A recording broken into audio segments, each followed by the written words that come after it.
A Botanist at Bay by Geoffrey Dobbs.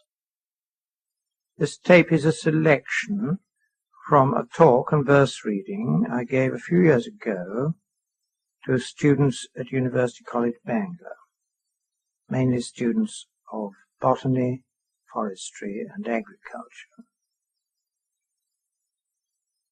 This was done at a time when the takeover of the universities by the state educational system seemed to have become about complete.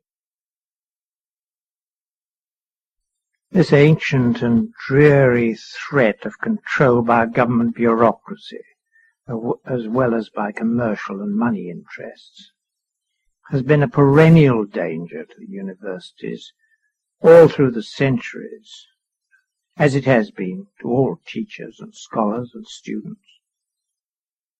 The representation of its final achievement of its aims as a bright new idea in keeping with modern times and all that sort of nonsense is simply an example of the type of psychological warfare being waged upon us by those who believe they have the right to control our minds by the misuse of language. Anyway, this reading was given as a sort of declaration of policy by a teacher who happens to be of the fourth generation of teachers, who is certainly not going to surrender the perennial aim of education through the centuries in order to show his eager pliability in fitting in with the new screening and grading system for the upper income brackets in the managerial state, which seems to be the necessary objective for anyone who wants to make a career in higher education in the latter part of the 20th century. I happen to be the sort of scientist called a botanist,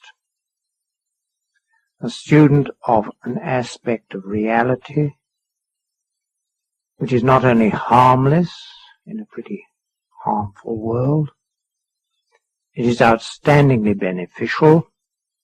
Indeed, it is the very basis of life on this planet. I can assure you I'm not in the least ashamed of being a botanist, and of being in a tradition that goes back at least to Theophrastus in 300 BC or so. If the image of botany, to use the current jargon, has been made somewhat sneer-worthy in money-making circles, so much the worse for money-making circles. It is rather characteristic of the times that botanists should now be expected to call themselves plant biologists in order to register their obedience to the current trend in prescribed thought on the subject. But besides being a botanist, I also happen to be a poet. Probably a bad poet in the literary sense, but not a negligible one as regards social impact. And in order to overcome what is nowadays called the generation gap, I am going to use some of the voices of my youth.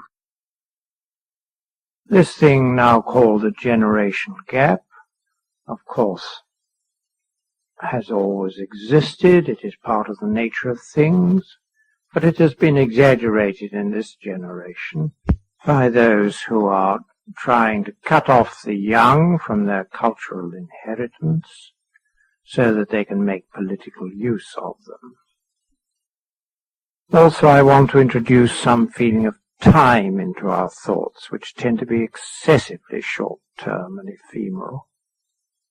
So I'm going to ask you to listen to some of the poems of a schoolboy and an undergraduate and a young graduate in the 1920s and 1930s, which are by no means irrelevant to the present day. in that our situation at the present time is based upon what went before it. For this shorter tape, I've tried to select some of those which seem to have some current or topical interest. Let us start with a schoolboy poem, which indeed marks the summit of my literary career, with the Milton Prize at Milton's School, where I was one of the 153 poor scholars provided for by the beneficence of Dean Colet. The subject is so traditional for the poet, but it is remarkable that it should also be highly contemporary. The Milton Prize was so invariably won by members of the top classical form that the envelopes bearing the authors' names were always opened by their form master in front of the class to see which of them had won the prize. On this occasion, the celebrated Leslie Matthews is actually reported to have sworn in public. My God, well, I'm damned. On opening an envelope and finding that the prize-winning poem had actually been written by a member of the grubby and uncivilized science side. An unprecedented event. Ah well, here it is. The Moon. Behold a planet, barren, gaunt, and cold, a mighty cinder hurled through empty space and doomed to swing its dead and changeless face around the earth for centuries untold. Upon its rugged surface is no trace of life or air or moisture or of light, save that pale borrowed radiance which at night limns it in ivory, its only grace. Yet once perhaps those vast and arid plains were swept by winds and washed by hissing rains, and life sprang up in ages long passed by, flourished a while and died. Naught now remains but huge ringed mountain ranges rearing high their summits to a black and starry sky.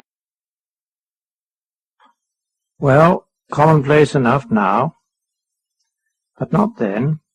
Possibly one of the first sonnets ever written to the actual moon, and behind it was months of work in making a 6.5-inch Newtonian reflecting telescope.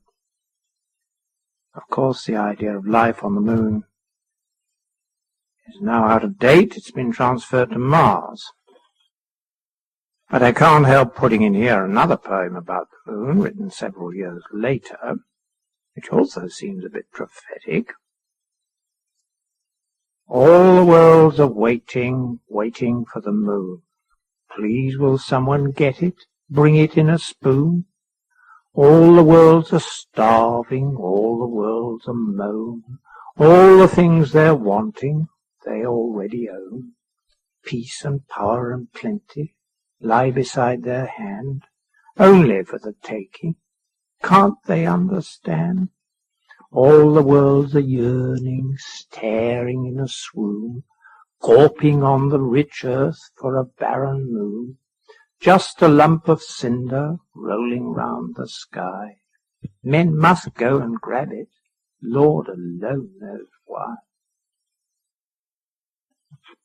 Well, they've gone and they've grabbed it, or at least bits of it, and I gawped with the rest.